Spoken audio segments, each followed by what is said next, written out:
Hello, good morning, good afternoon, good evening, and welcome to the first ever Mark Talks Wrestling YouTube videos. The first time I'm doing this on the channel. I've got another channel as well, which you will see in the links in the description below, which we talk about football. But today, this is the build up to WrestleMania. So basically, what we're doing this week is today we're going to be talking about the top 10 tag team matches that have happened at WrestleMania history. We're then tomorrow going to be talking about the greatest women's matches in WWE history, and then the day after we will be talking about the greatest men's, and then we will be doing our predictions for Stand and Deliver and WrestleMania Night 1 and Night 2. Also, we will be doing an instant reaction video where you'll see where the match will have happened. I will record my reactions to each match, put it all together, and then put it as a YouTube video. And then we will be doing Raw after Mania. And then starting moving forward, we will be doing videos on reviews on Raw, SmackDown, NXT, and any premium live events as well, and any other wrestling shows that have big significance that I'm able to watch. We will be watching as well. So sit back, relax. This is going to be not a long video. I try and do this as short as I possibly can to do a little description on them as well. And let's get into it. Top 10. Let's go. Okay, so coming in at number 10 is the Divas six-man tag match with Mickie James, Kelly, Eve Torres and Gail Kim and Beth Phoenix versus Michelle McCool, Layla, Maurice, Alicia Fox and Vicky Guerrero. Just looking just to make sure I get all the names right. It was one of those matches where it was only 5 minutes long. It was a quick women's matches that happened at WrestleMania, but it was one of the start of the women's tag team and the women's matches going forward in WrestleMania, where they were getting more and more chances from then on out. And it was Vicky Guerrero who picked up the win with a frog splash off the top, which I'll show you a picture of the frog splash coming up at the end. But it was the start of it. It was one of the start of the women's revolution, I would say, and it was the start of women getting the chances on WrestleMania more, and going forward it would become bigger and better for them, where they would eventually main event WrestleMania with a triple threat match, the first ever to main event WrestleMania. So it was really good match, quick match, a lot of happening going on, and Vicky Guerrero, being Vicky Guerrero, picked up the win. Tell me guys what you thought of that match down below in the comments.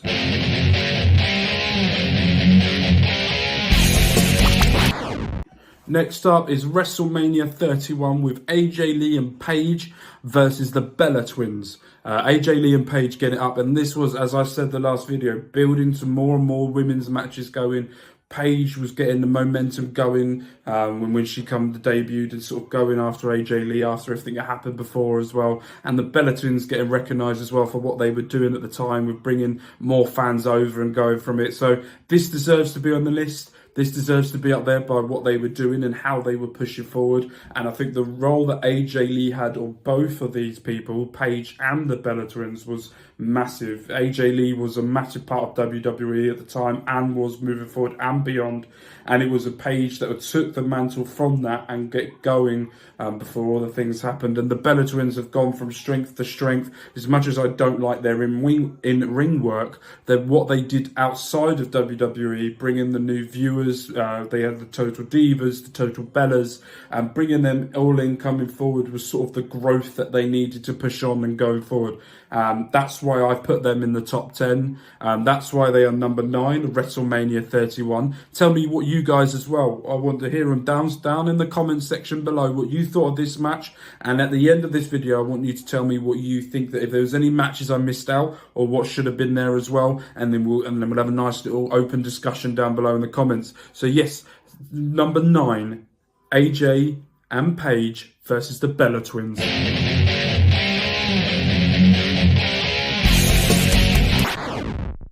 Right, number 8 is the Usos versus the New Day versus the Bludgeon Brothers.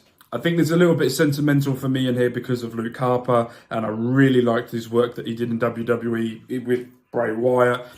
Him and Eric Rowan did a fantastic job, no matter what character, no matter what they were doing with each other.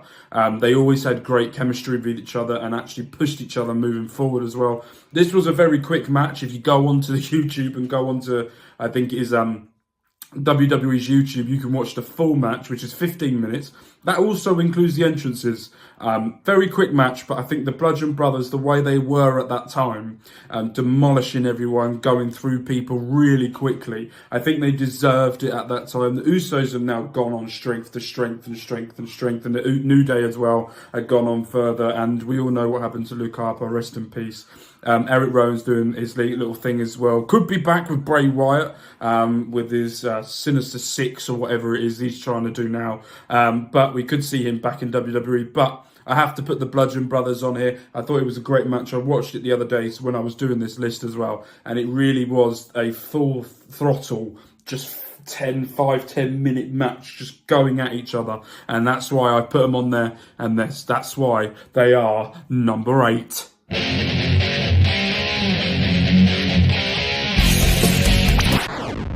We are going to go all the way back now. At number 7, we go to WrestleMania 1, I think. When I did this list, I double checked it. I just want to make sure. This is Hulk Hogan and Mr. T versus the Rowdy Roddy Piper, my personal favourite that I used to love growing up. And looking back and going through him, he was always one of my favourites. And Paul Orndorff, as we all know, Hulk Hogan and Mr. T won this. Hulk Hogan become a megastar, then all the thing happened as well. And Mr. T was Mr. T back then with the A-Team and everything else as well. It was the first time a celebrity come into a wrestling and sort of had a go at it as well, properly like this going on. So this was a good match. I went back and watched it the other day as well when I was doing this list, and I have to say it was a good match. It was a match at WrestleMania number 1, so you're not going to get the high-flying spots as what you get now, but it was a good wrestling way of doing it, and Rowdy Roddy Piper is just an absolute man. I can't get over. He was one of those people I grew up watching, going back, and I used to love the way he used to get inside people's heads, try and manipulate them and try and put them off and be horrible inside that ring and just be a nuisance. And that's why I absolutely loved him. That's why I wanted to put Rowdy Roddy Piper on this list as well. So at number 7, Hulk Hogan and Mr. T versus Paul Orndorff and the rowdiest rowdy of Ronda.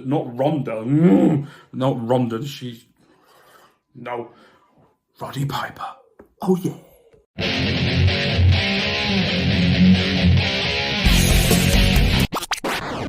At number 6, we have got Nia Jax and Tamina versus Beth Phoenix and Natalya versus the Iconics. Oh, I used to love them. Versus Sasha Banks and Bayley at WrestleMania 35. The reason why I've put them on this list was it was the start of the Women's Tag Team Championships.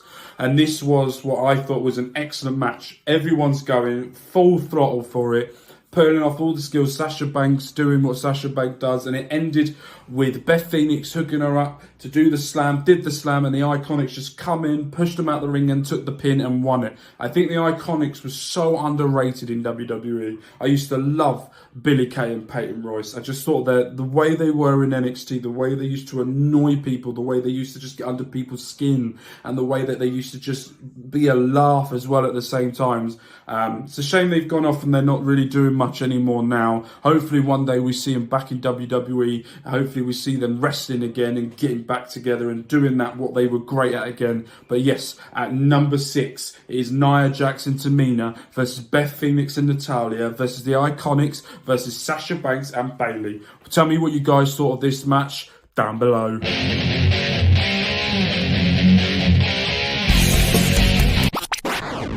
Right, at number 5, we've got Ronda Rousey and Kurt Angle versus Stephanie McMahon and Triple H. I thought this was an absolutely incredible match. I thought this was a brilliant debut by Ronda Rousey in WWE, and her first ever match in WWE was at WrestleMania, the biggest, the grandest, the most spectacular stage of them all. And she's coming in and she's going up 2 of the greatest pairings you could say in WWE history with Triple H and Stephanie McMahon. Stephanie McMahon was just incredible. Her facial expressions and the way she did it as well. And I also thought the way Triple H sort of helped her, sold her moves as well. When she was picking her up, when which she picked him up and flung him around as well. And I just thought everything about that match was a great introduction to the WWE universe. And I thought it was a great start because it sort of got all the fans going, oh, we really want to see more of her. We really want to see what she could do in the future. She's gone on to have a brilliant career at WWE at the moment, and she's gone off to have a child and come back, and she's done great things. And now she's with Shayna Baszler going into WrestleMania, doing a fatal 4-way tag match. Hopefully, we'll see how they go. I will do my predictions for WrestleMania later on this week. But tell me, guys, what you thought of this match. I thought it was an absolute incredible match as well.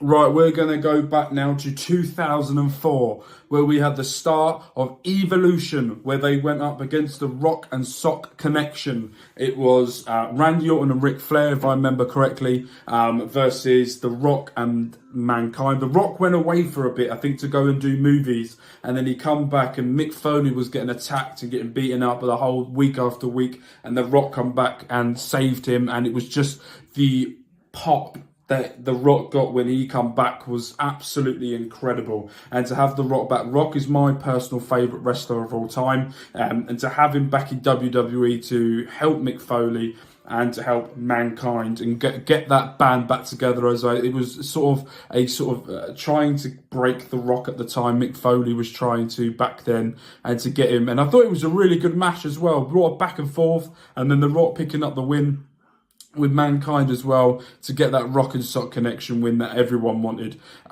moving forward as well. So, and they've all, I think everyone in that ring at that time is going to be, or is in the Hall of Fame. So it was just shows the star power that was had at that time, and that what it was going to do moving forward.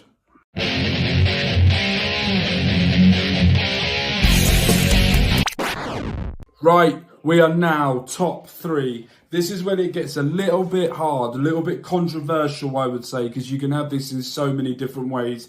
But for number 3, I have gone for the return of the Hardy Boys at WrestleMania 33, where they went up against Enzo and Big Cass versus Gallows and Anderson versus The Bar. It was, we all thought and we all hoped that the Hardy Boys were going to come back. We all prayed that they would come back and do what they were great at before. And then we all, at that time, the New Day would be in the hosts of WrestleMania. They were about to go down to that ring, and that music hit, and it was one of the biggest pops in WrestleMania history when they come out and that music started going again. And it was like a nostalgia. Jeff Hardy jumping off a ladder again onto, I think it was Cesaro and Sheamus down there, and then I think picking up the win as well for them to move forward. And they come back and had a great run, and then doing what they were great at. We had the Broken Hardy with Bray Wyatt at that time as well when they come together. It was just a great time for them, and it was a massive pop in wrestling. And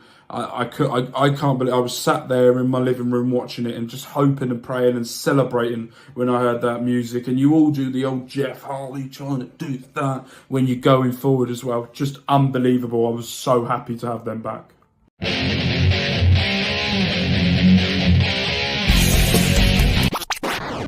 Now we're at number 2. I think we all know which ones it's going to be, but we've got two of the Hardy Boys, Dudley Boys, Edge and Christian, but the one I have put second is WrestleMania 17. It was the one where it just full throttle.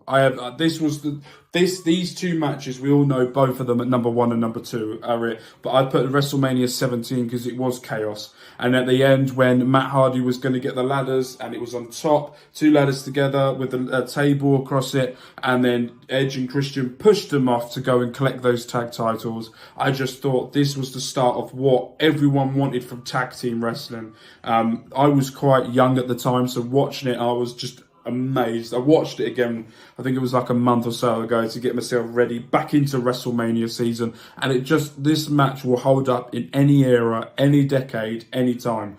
They were so far ahead of themselves, all 4 of them, and all of these people will go into the Hall of Fame, or are in the Hall of Fame, will be going into the Hall of Fame because they were so good at what they did, how they told a story. And it was frowned upon a real little bit with some wrestlers because you're not really telling a story, you're only using weapons. And when you actually watch it, The storytelling was epic. So number 2 was WrestleMania 17. So we all know what number 1's going to be, but let's build it up a little bit, shall we?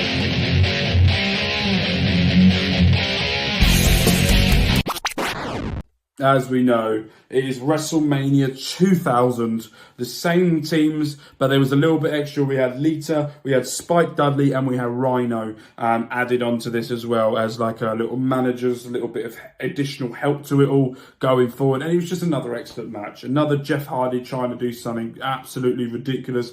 More tables being used than ever. Ladders being absolutely weaponized as well. And you just had the spots. I remember Spike Dudley just falling and just hitting so hard on the floor as well. It was unbelievable. It was just the way that they storytold, as I said in number 2, the way they storytold, the way that they got themselves together and just made history and just went for it.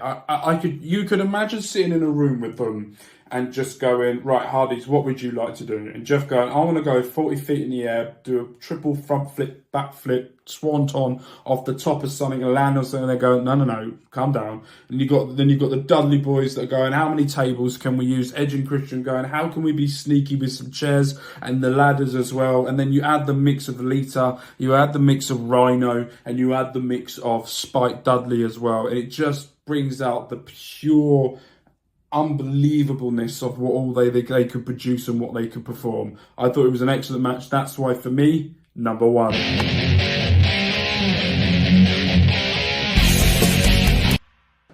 Right, that's it.